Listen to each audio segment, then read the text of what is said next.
So hello guys, welcome to our channel. NCERT class 12 का एक बहुत इंपॉर्टेंट टॉपिक है गाइज, अमाइंस। ठीक है, ऑर्गेनिक केमिस्ट्री का। इसमें से आपके नीट एग्जाम में कम से कम 3 क्वेश्चन आते ही आते हैं। मतलब आप मान के चलिए कि 3 क्वेश्चन आपको मिलेंगे, लेकिन पढ़ना क्या है इस चैप्टर में। तो जो पढ़ना गाइज है यहाँ पे और जो इंपॉर्टेंट चीज़ यहाँ पे है वो मैं आपको बता देता हूँ। ठीक है, और होप कि वो तीनों टॉपिक आपके एग्जाम में आ जाएँ एज इट एज। ठीक है, तो उसमें क्या क्या पढ़ना है आपको देखो यहाँ पे। ठीक है, क्या क्या पढ़ना है, ये वाला गाइस बहुत ज़्यादा इंपॉर्टेंट टॉपिक है। Distinguish between primary, secondary and tertiary amine. ठीक है, तीनों अमाइन में कैसे आप लोग डिस्टिंग्विश करते हो, किस टेस्ट से करते हो। वैसे तो आपको पता ही होगा, हिंसबर्ग टेस्ट होता है ना, और एक शायद होता है कौन सा, गैब्रियल थैलेमाइड। ठीक है, उसमें भी आप कर सकते हो आई थिंक। और एक होता है आपका कौन सा, आइसोसाइनेट टेस्ट जो होता है ना, जिसमें फॉल स्मेल बनती है आइसोसाइनेट के। तो वो चीज़ें, ये तीनों टेस्ट गाइस बहुत इंपॉर्टेंट है प्रैक्टिकल ऑर्गेनिक केमिस्ट्री के बिहाफ से भी, और एज वेल एज आपका जो एग्जाम इसमें आता है तो वो उसके लिए भी, क्वेश्चंस के लिए भी इंपॉर्टेंट है, क्योंकि कभी कभी वो डायरेक्टली क्वेश्चन बना के पूछ लेते हैं। तो वो चीज़ आपको ध्यान रखनी है। इसके बाद में इसकी जो रिएक्शंस गाइस है वो बहुत इंपॉर्टेंट है। ठीक है, जो डाइजोनियम साल्ट बनता है उसकी रिएक्शन बहुत इंपॉर्टेंट है। ठीक है, एजोडाइज जो बनती हैं, एजोडाइज का मतलब क्या हो गया, जहाँ पे आपको मिल जाए N double bond N, this is known as azo dyes. ये बहुत इंपॉर्टेंट गाइज है। तो ये सारी चीज़ें बहुत इंपॉर्टेंट। उसके अलावा ये चीज़ आपको बहुत अच्छे से एक बार देख के यहाँ से जानी है। कौन सी चीज़, यहाँ पे देख लो। 2 बायोलॉजिकली एक्टिव कंपाउंड्स नेमली एड्रीनैलिन। एड्रीनैलिन आप लोग जानते हैं हार्मोन होता है, ये बायोलॉजी में आप लोग पढ़ते रहते हैं, केमिकल कोऑर्डिनेशन चैप्टर जो दिया हुआ है। ठीक है, एंड इफेड्रिन बहुत इंपॉर्टेंट, ये ड्रग्स होती है, एफेड्रा नाम के प्लांट से इसको वो किया जाता है, और ये ब्लड प्रेशर को क्या करती है, लो कर देती है एफेड्रिन। ठीक है, both contains secondary amino group. मतलब अगर जो क्वेश्चन ये मैचिंग वाला आ जाए तो आप मैच कर लेना इस चीज़ को। एड्रीनैलिन और जो एफेड्रिन होती है इसमें सेकेंडरी अमाइनो ग्रुप होता है। सेकेंडरी अमाइनो ग्रुप का मतलब हो गया गाइस ये वाला ग्रुप, आप ये वाला देख लीजिए RNH। मतलब जहाँ पे एक H हो वहाँ पे क्या होता है, सेकेंडरी अमाइनो इसको बोलते हैं। ठीक है, या तो आप 2 यहाँ पे देख लो, 2 एल्काइल लगे हो वहाँ पे। ठीक है, और यहाँ पे ये एक N हो, उसके साथ में सिर्फ एक H हो, this is known as secondary amine group. और अगर जो एक R के साथ में 2 H लगे हों, मतलब एक N के साथ में 2 H लगे हों, तो this is known as primary amine group. और अगर जो मान लो 3 R दिए हों और केवल वहाँ पे एक N दिया हो और लोन पेयर वहाँ पे हो इस टाइप से, तो this is known as tertiary amine.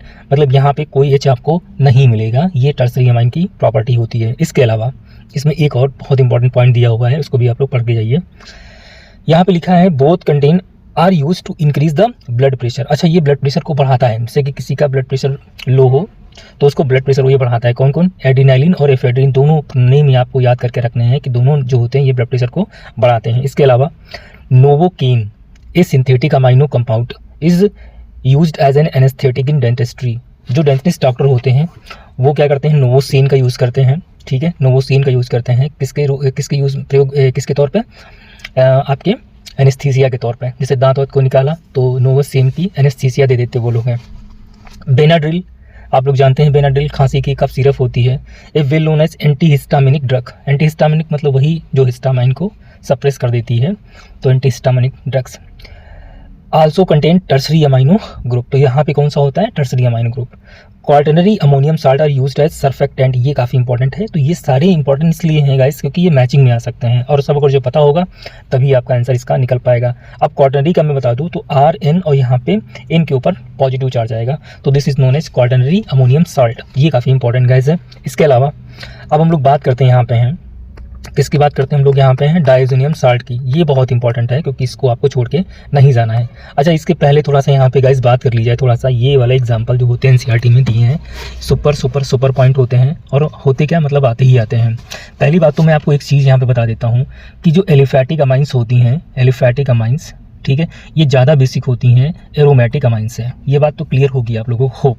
मतलब अगर जो आपको एक बार दिया हो कि एनिलीन दिया हो और आपको दिया हो मिथाइल अमाइन, और आपसे पूछा जाए कि बताइए इसमें से कौन ज़्यादा बेसिक है, तो आप कहोगे यहाँ पे मिथाइल अमाइन बेसिक ज़्यादा है। ठीक है, तो यहाँ से आप लोग इस चीज़ को उठा सकते हो। यहाँ पे क्वेश्चन गाइज ये दिया है, इसमें देखो एरोमेटिक भी दी है और साथ में एलिफैटिक भी अमाइन इसमें गिवन है। क्वेश्चन है arrange the following in decreasing order of their basic strength. अब देखो इन्होंने कुछ बोला नहीं है, तो जब बोला नहीं है तो इसको हम लोग क्या करते हैं, इसको बनाने का कोशिश करते हैं, और इसको हम लोग जो मीडियम मानेंगे गैसियस मीडियम मानेंगे। दो मीडियम में हम लोग बेसिसिटी चेक करते हैं, एक गैसेस मीडियम में चेक करते हैं और दूसरा किस में चेक करते हैं हम लोग है एक्वस मीडियम में। एक्वस मीडियम में खेल बदल जाता है। वहाँ पे क्या खेल चलता है, वहाँ पे शायद आप लोगों ने पढ़ा ही होगा, उसमें बताने की ज़रूरत नहीं है। वहाँ पे रूल चलता है 231 और 213 का रूल। ये बात समझ में आ गया होगा ना। ये चलता है किसके लिए, इथाइल अमीन के लिए, जहाँ पे इथाइल ग्रुप लगा होगा, और ये चलता है मिथाइल अमीन के लिए, ठीक, जहाँ पे मिथाइल ग्रुप लगा होगा। तो 231 और 213 वाला रूल चलता है। ये बात आपको ध्यान रखनी है अच्छे तरीके से। तो यहाँ पे आप लोग चेक कर सकते हो, क्योंकि यहाँ पे कुछ दिया नहीं है तो इसको हम लोग गैसेस फेज में ही मानेंगे। एक्वस फेज दिया होता तो वो लोग क्वेश्चन में बता दें कि एक्वस फेज में बताइए, ठीक है। तो ऑब्वियस बात है, जितने अल्काइल ग्रुप आप बढ़ाओगे उतनी इसकी जो है लोन पेयर डोनेट करने की टेंडेंसी क्या होगी, ज़्यादा होगी, और जितनी जल्दी वो लोन पेयर डोनेट कर देगा उसकी जो बेसिक स्ट्रेंथ होगी वो क्या होगी, ज़्यादा होगी। तो सेकेंडरी वाला होगा, देन प्राइमरी वाला होगा, देन अमोनिया होगा, और देन यहाँ पे एरोमेटिक अमाइन। मतलब एरोमेटिक अमाइन की जो बेसिसिटी होती है वो अमोनिया से भी क्या होती है, कम होती है। ये क्वेश्चन ये बात आपको समझाने का प्रयास कर रहा है, और काफ़ी इंपॉर्टेंट क्वेश्चन है, इसको छोड़ के नहीं जाना है आपको। क्लियर है? चलो आगे देखते हैं। यहाँ पे आगे गाइस यहाँ पे थोड़ा सा हम लोग बात करेंगे एक और इंपॉर्टेंट रिएक्शन की, दैट इज नाइट्रेशन। इसके बाद में हम लोग डाइज़ोनियम साल्ट को पढ़ लेंगे। नाइट्रेशन में गाइस यहाँ पे ये दिया है कि direct nitration of aniline yields tarry oxidation product in addition to nitro derivative. यहाँ पे क्या इनका कहने का मतलब है, अभी आपको समझ में आएगा जब आप पूरा पढ़ोगे। Moreover in the strongly acidic medium aniline is protonated. Aniline protonated का मतलब हो गया कि एनिलीन के पास में एक प्रोटॉन आ जाएगा अगर जो ज़्यादा एसिडिक मीडियम वहाँ पे रखा गया है, to form anilinium ion which is meta directing. अब कैसे बनता है पहले मैं आपको समझा देता हूँ। यहाँ पे गाइस एलिनील की जो स्ट्रक्चर होती है ये ऐसे होती है, यहाँ पे NH2 लगा होता है इस टाइप से, ठीक।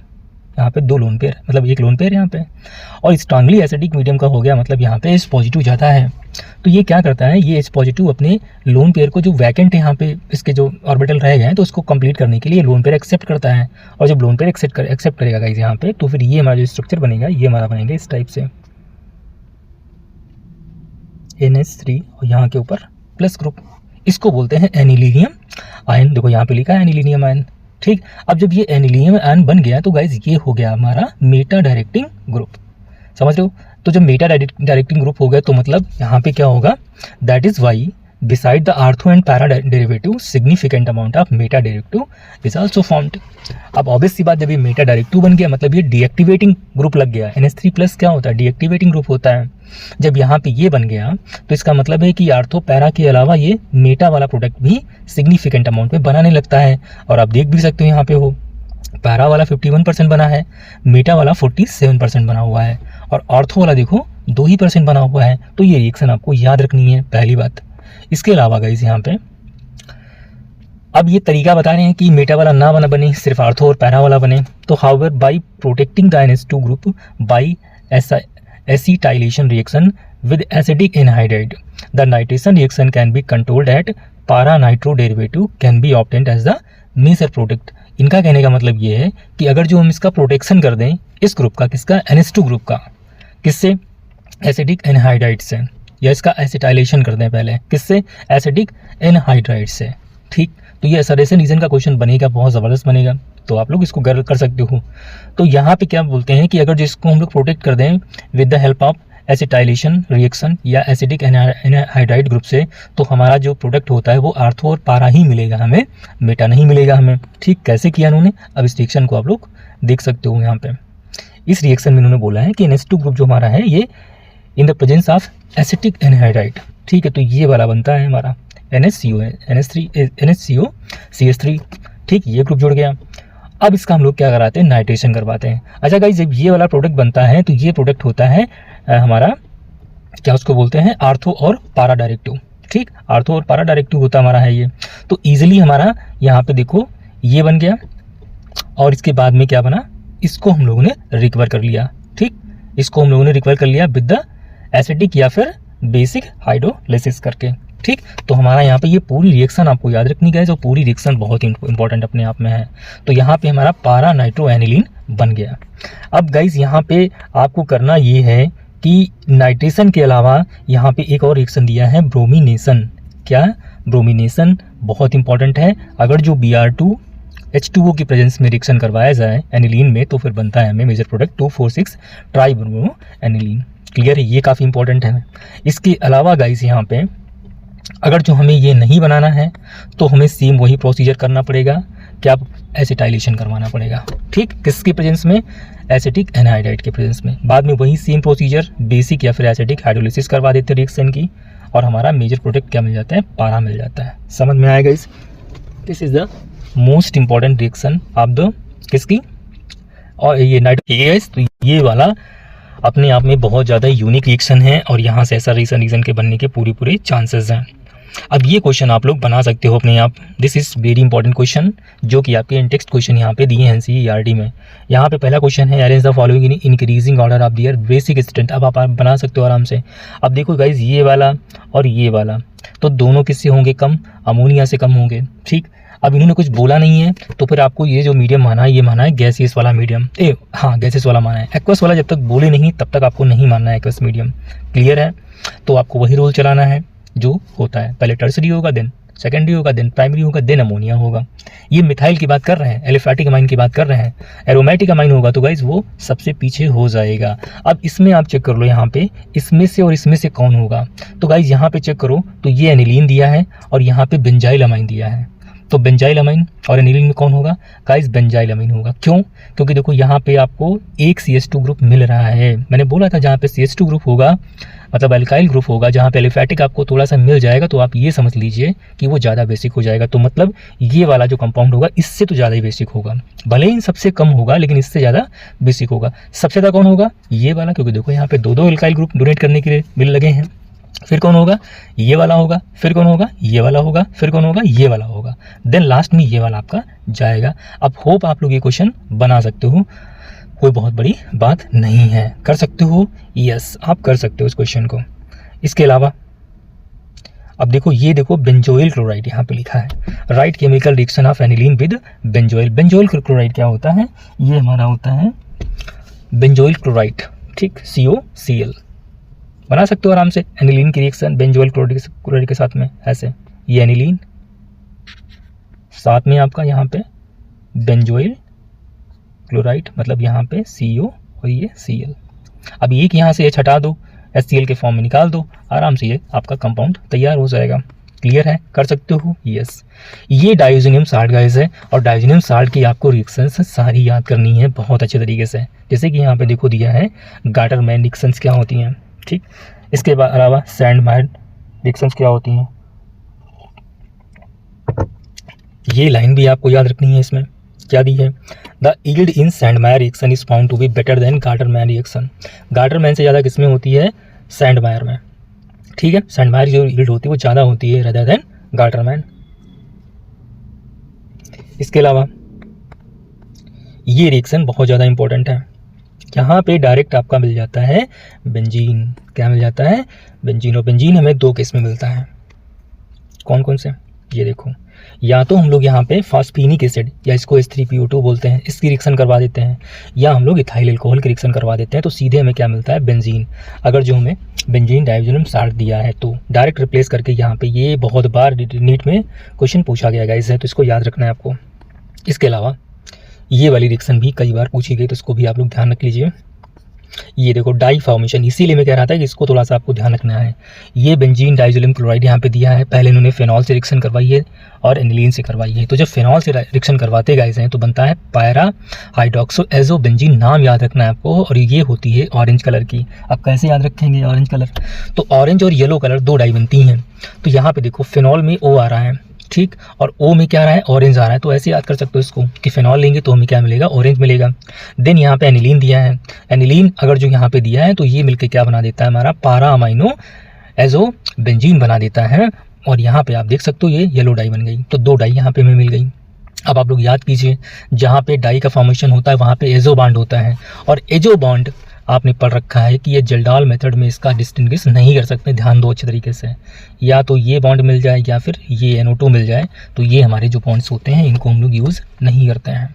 किसमें, जल्डाल वाले एस्टिमेशन में। याद आ रहा है, इंपॉर्टेंट है। अब ये रिएक्शन आप लोग आराम से बना सकते हो दिस इज़ वेरी इंपॉर्टेंट और वेरी रिपीटेड ये क्वेश्चंस पूछा गया है।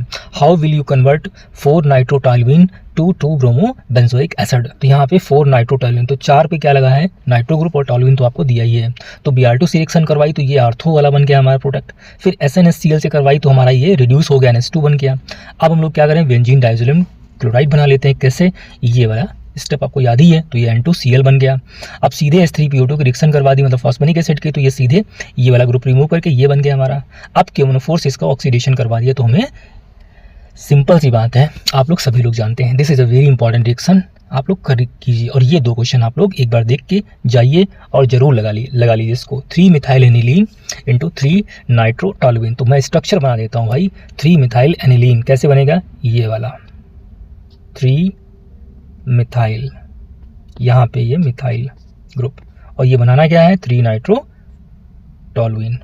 टॉल्यूइन कहाँ पे लगेगा, यहाँ पे, और ये आपका नाइट्रो NO2, ये आपको बनाना है पहले वाले में।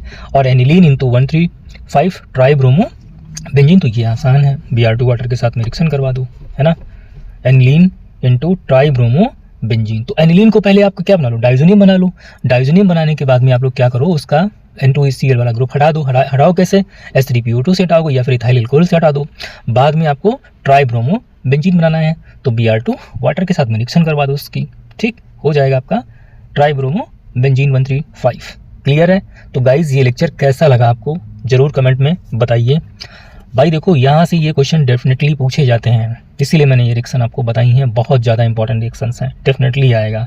वीडियो पर जो आपको एंड तक देखा हो और अच्छा लगा हो तो प्लीज़ चैनल को सब्सक्राइब कर लेना और वीडियो को लाइक ज़रूर कर देना। मिलते हैं नेक्स्ट वीडियो के साथ में, तब तक के लिए बाय।